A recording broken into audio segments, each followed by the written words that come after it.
अस्सलाम वालेकुम दोस्तों, मैं हूं शाहिद हुसैन। मेरा यूट्यूब चैनल और फेसबुक पेज देख रहे हैं। तीन चार अहम खबरें इस वीडियो में आपके सामने रखनी है। एक तो ये है कि एमक्यू पाकिस्तान की तरफ से अवामी राब्ता मुहिम जो है वो तेज़ कर दी गई है और ना सिर्फ जगह जगह जलसे किए जा रहे हैं बल्कि कार्टर मीटरिंग के ज़रिए अपनी आवाम को, अपने वर्कर्स को, अपने कारकुनान को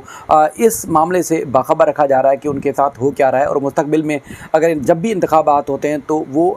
इस पोजीशन में हो कि भारी अक्सरियत से या जो पिछली जो इंतखाबात में कमज़ोर पोजीशन हो चुकी थी उसको बेहतर के तौर पर ला सके। तो इसलिए जो है वो एमक्यू पाकिस्तान की जानिब से एक बड़ी राब्ता मुहिम का आगाज़ किया गया है और उसके नताइज भी आ रहे हैं और तफसीलात आपके सामने रखते हैं। ख़ास तौर पर अगर हम दूसरी बात करें तो आज एक हामिद मीर जो कि सहाफ़ी हैं, सीनियर तजियाकार हैं और बहुत सारे लोग उनके नाक़िद हैं, बहुत सारे लोग उनकी तर्ज़ सहाफ़त को पसंद करते हैं। हमेशा जो हुकूमत आने वाली होती है उनके साथ होते हैं और हमेशा जो है वो इस्टेब्लिशमेंट को बुरा भी बोलते हैं, लेकिन सबसे ज़्यादा जो मीडिया पर आलाकार समझे जाते हैं इस्टेब्लिशमेंट के, वो हामिद मीर और इनके कुछ जो करीब के साथी हैं वो समझे जाते हैं। हमेशा इस तरह की खौफज़दा और आउट पटांग किस्म की खबरें देते हैं जिससे एक माशरे में अफरा तफरी और तफरीक पैदा होती है। तो कुछ दिन पहले जो है उन्होंने जियो न्यूज़ के ही प्रोग्राम में शिरकत की और उन्होंने जो बातें की वो इंतहाई चौंका देने वाली बातें हैं और उसके बाद फिर चंद ही लम्हों बाद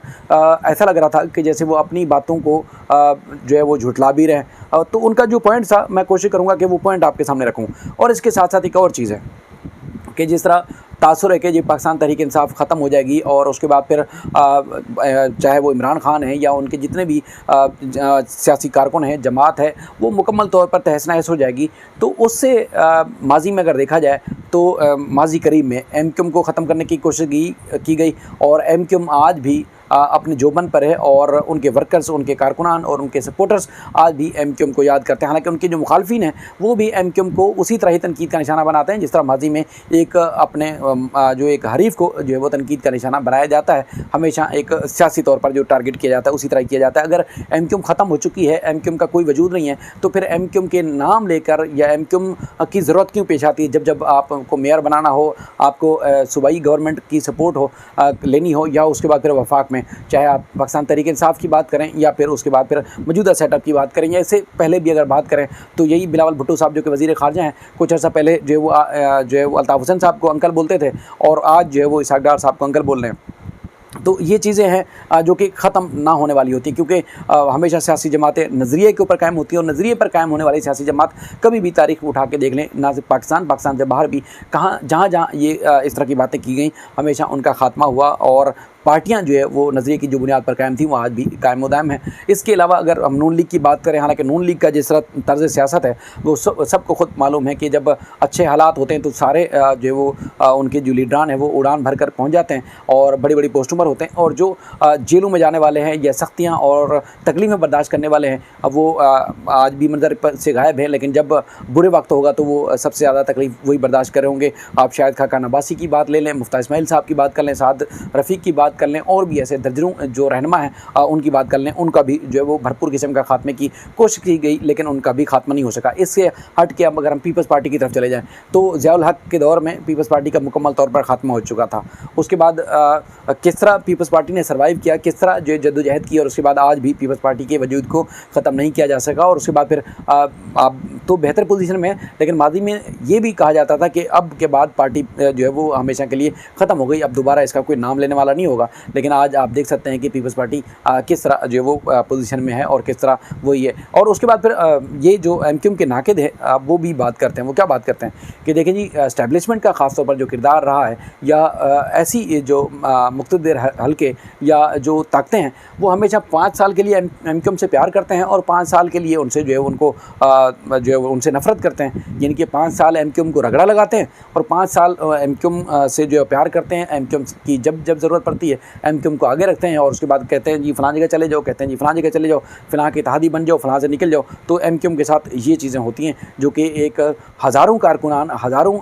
महाजिर कौम के नौजवानों को मरवाने के बावजूद एमक्यूएम का वजूद किसी ने ख़त्म नहीं किया। वो आप ये पाकिस्तान और लंदन की बहस को छोड़ दें, नाम हम एमक्यूएम की बात कर रहे हैं और एमक्यूएम का आपने देखा कि माजी में किस तरह टुकड़े टुकड़े करने की कोशिश की गई, लेकिन एमक्यूएम नाम और एमक्यूएम का वजूद आज भी कायम है। अच्छा, अब जो एमक्यूएम पाकिस्तान की जो सियासी एक्टिविटीज़ है, वहाँ जाने से पहले मैं आपको थोड़ा सा अगर ले जाऊँ आपको उनकी, बल्कि मैं कोशिश करता हूँ कि आपको आवाज़ ही सुना दूँ, चूँकि बहुत सारे दोस्तों ने, बहुत सारे जो मीडिया को, सोशल मीडिया को कवर करते हैं, उन्होंने देखा भी होगा यकीनी तौर पर हामिद मीर का प्रोग्राम। लेकिन मैं चाहता हूं कि आप सुने, आपको अंदाज़ा होगा कि वो किस तरह की अपनी ही बातें की हुई उन्हीं 3-4 मिनट के अंदर अंदर वो अपनी बातों को खुद ही झुठला रहे हैं। कहने का मकसद ये है कि वो कहते हैं जी ईद के बाद, जो ईद आ रही है, ईद के बाद पाकिस्तान तहरीक इंसाफ के साथ एक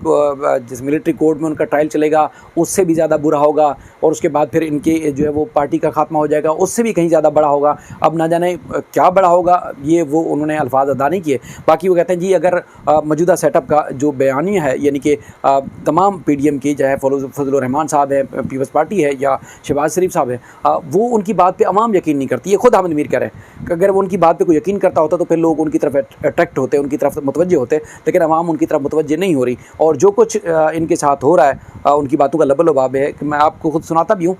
जो कुछ यानी कि इमरान खान या उनकी जमात के साथ हो रहा है, ये PDM में जो शामिल जमातें वो नहीं कर रही, पीछे कुछ और हैं कुव्वतें जो कुछ कर रही हैं, हामिद मीर साहब का कहना है। और उसके बाद फिर वो ये भी कहते हैं कि जिस तरह पंजाब और उसके बाद फिर खैबर पख्तूनख्वा में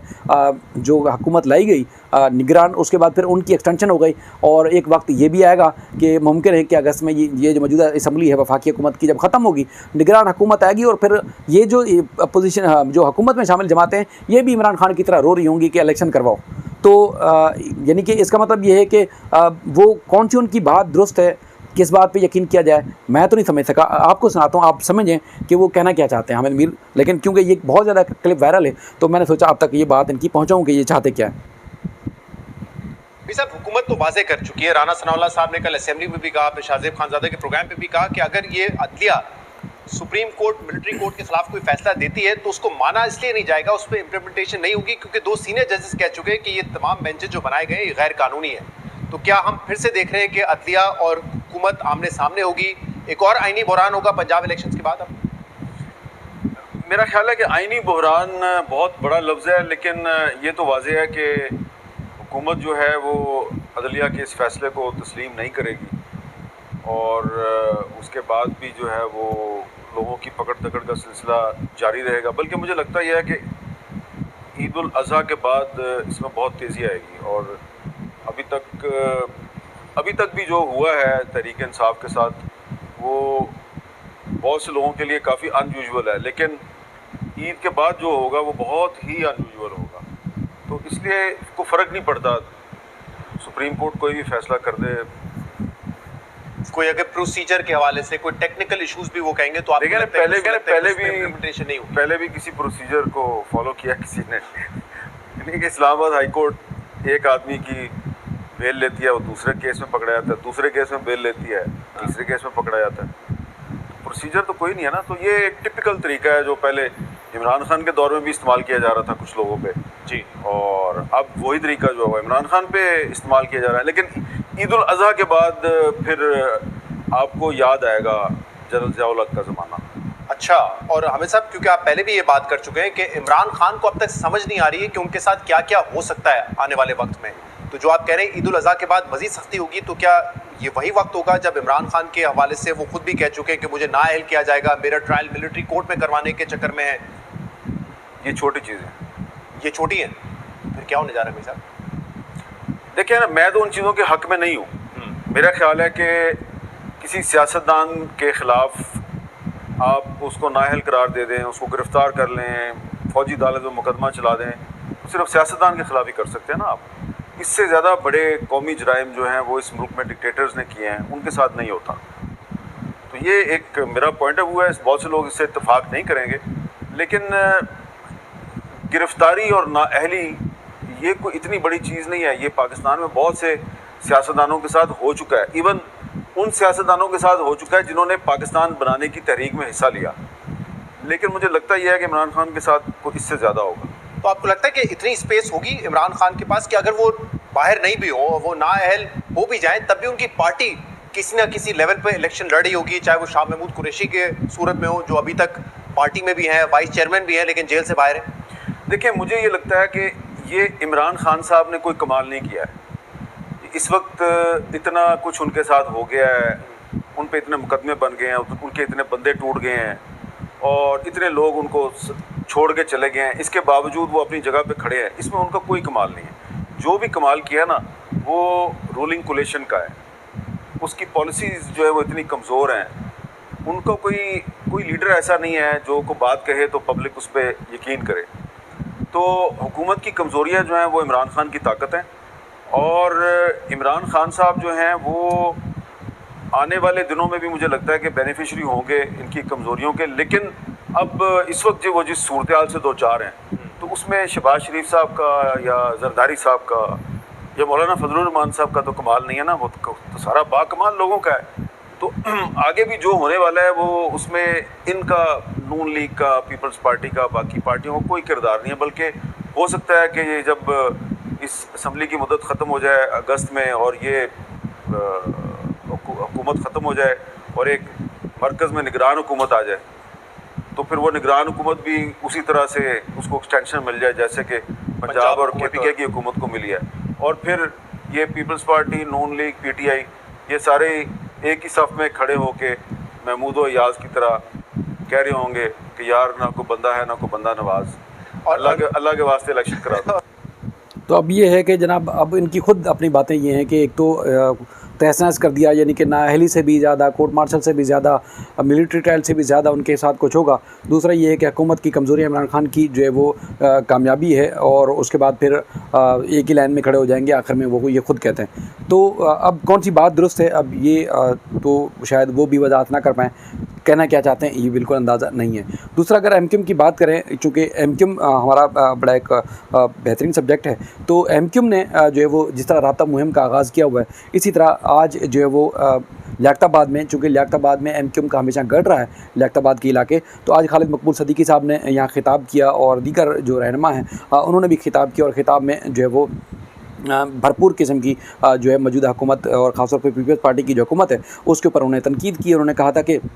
पाकिस्तान की हुकूमत लियाकताबाद की मजबूरी है और लियाकताबाद को हुकूमत की ज़रूरत नहीं है। और उसके बाद फिर उनका ये भी कहना है कि लियाकताबाद के जो MNAs हैं और वो भी आज भी इस वक्त भी जो है वो हक परस्त हैं, यानी कि MQM से उनका ताल्लुक़ है। और उसके बाद आज MQM के बाइकआउट से कराची के मुस्तरद शुदा जो लोग हैं वो मेयर और डिप्टी मेयर मुंतखब हुए हैं। ये पीपल्स पार्टी के जो मेयर हैं मिर्ज़ा वहाब साहब और उनके जो डिप्टी मेयर हैं उनकी तरफ इनका इशारा है। दूसरा वो कहते हैं जी कराची 4000 अरब रुपए सरकारी ख़जाने में जमा कराता है, और अगर आप कराची के बेटे हैं तो 15 साल का हिसाब दें, जो दौलत कराची से लूट कर खाई है पहले आप उसको लौटाएं और उसके बाद फिर मज़ीद जो है वो चीज़ें होंगी। बहरहाल और भी बेशुमार उन्होंने तनकीद की है पीपल्स पार्टी की क़यादत के ऊपर, लेकिन इससे ये नज़र आ रहा है कि अब जो है वो पीपल्स पार्टी के ख़िलाफ़ जो है वो जिस तरह एक सियासी जद्दोजहद का बाकायदा तौर पर आगाज़ किया गया, क्योंकि साल से कम ही टाइम जो ऑफिशियल रह गया है इलेक्शन का, तो अब जब भी इंतखाबात होंगे तो MQM इस पोजीशन में नज़र आ रही है कि वो आवाम को बेहतर तरीके से अपनी तरफ राग़िब कर सके। मामलात जो भी हों, उम्मीद है कि मुल्क और कौम और यहाँ की जो हमारी लोग हैं उनकी बेहतरी के लिए हों। अपना ख्याल रखिएगा। मज़ीद इस सिलसिले में जो भी अपडेट्स होंगी आप तक पहुँचाते रहेंगे। अल्लाह हाफ़िज़।